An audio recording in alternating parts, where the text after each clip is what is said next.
buy a term insurance, you need to decide for how many years you want to be covered, right? So it could be 10 years, 20 years or 30 years, which you take as your policy term.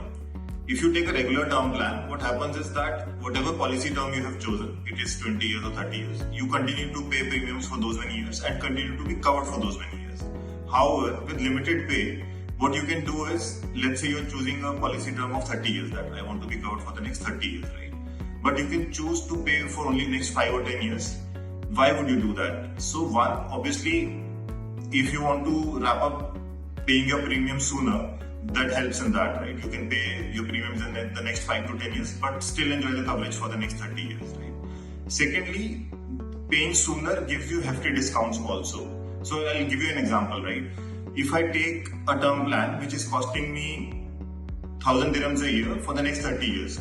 So what I'm paying is roughly 30,000 dirhams to the insurer for the next 30 years, right? 1000 dirhams per year.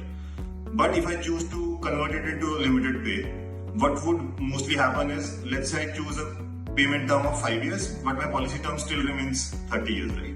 So what will happen is, I will be paying roughly 3700 dirhams per year for the next 5 years, which is I think around 18,500 dirhams, which is 38% discount on your total premiums, right? So that is where limited pay again helps you to save on money.